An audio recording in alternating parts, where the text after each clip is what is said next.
Hi friends, welcome back to my channel. మామిడికాయ ఆవకాయ పచ్చడి పెట్టాను, నేను షార్ట్ పెట్టాను కదండి. ఈరోజు మూడవ రోజు అనమాట.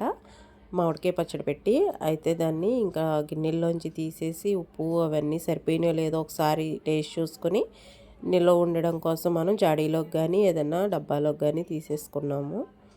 ఈ ఆవకాయ పచ్చడి నిల్వ పచ్చడి కాబట్టి మనం దాంట్లోకి వేసుకునే సామాన్లన్నీ కూడా చక్కగా పొడిగా ఉండేలాగా చూసుకోవాలి.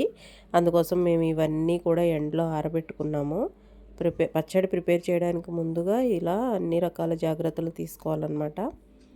మామిడికాయ ముక్కలన్నీ కూడా ఇలా చక్కగా ముక్కలు ముక్కలుగా కట్ చేసుకొని నీట్గా క్లీన్ చేసుకొని ఎండలో ఆరబెట్టుకున్నాము.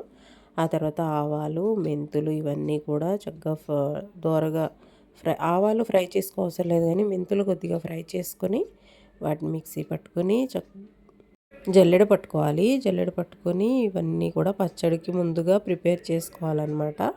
సిద్ధం చేసి పెట్టుకొని వీటన్నిటిని వెల్లుల్లిపాయలు కూడా రెబ్బలన్నీ కూడా పొట్టు తీసేసి పెట్టి ఉంచుకోవాలి. మేము ఈ పచ్చడి కోసం ఏఎస్ బ్రాండ్ది పప్పు నూనె వాడామండి. కొంతమంది పల్లి నూనె వాడతారు, మేమైతే పప్పు నూనె వాడతాము. పప్పు నూనె మనకి హెల్త్కి కూడా మంచిది కదండి, బలం అంటారు కదా, అందుకోసం పచ్చడికి మేము పప్పు నూనె వాడతాము. ఇది ఎక్కువ రోజులు నిల్వ ఉండాలి కాబట్టి అన్ని సామాన్లు కూడా అంటే కారం, మెంతిపొడి, అది ఆవపొడి అవన్నీ కూడా క్వాంటిటీస్ కొలతలతో తీసుకుని పచ్చడి పెట్టాము. మామిడికాయ పచ్చడి పట్టడానికి కొలతలు అయితే కనుక అడ్డిడు అంటారండి. మాకు గిన్ని కొలత ఉంటుంది.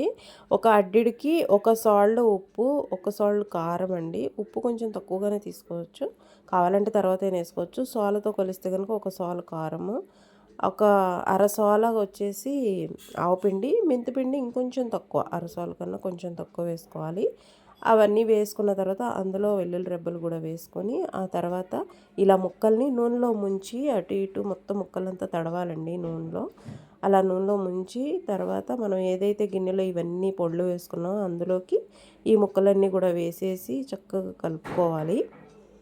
మామిడికాయ ముక్కలన్నిటికీ కూడా ఈ పౌడర్ మొత్తం అన్నీ కలిసేలాగా కలుపుకోవాలి. ఇలా చూస్తున్నారుగా వీడియోలో చక్కగా కలుపుకోవాలండి. సంవత్సరం అంతా నిలవ ఉండే పచ్చడి కదా, చాలా జాగ్రత్తలు పాటించుకుంటూ ఈ పచ్చడి పట్టుకోవాలి. సంవత్సరం అంతా కూడా మామిడికాయ ముక్క మెత్తపడకుండా ఉండి కరకరలాడుతూ ఉండాలంటే కనుక ఇలాగే మేము వీడియోలో చూపిస్తున్న విధంగా అన్ని రకాల జాగ్రత్తలు తీసుకుంటూ చక్కగా అన్ని క్వాంటిటీస్ కరెక్ట్గా వేసి పట్టుకోండి, చక్కగా కుదురుతుందండి. ఈ పచ్చళ్ళలోకి కారం వచ్చేసి మేము బళ్ళారి మిరపకాయ అంటారు కదా, ఆ మిరపకాయలతో కారం పట్టించి వాడామండి ఆ కారాన్ని. అందుకే కలర్ఫుల్గా ఉంది, మంట కూడా ఎక్కువ ఉండదండి, టేస్ట్ బాగుంటుంది.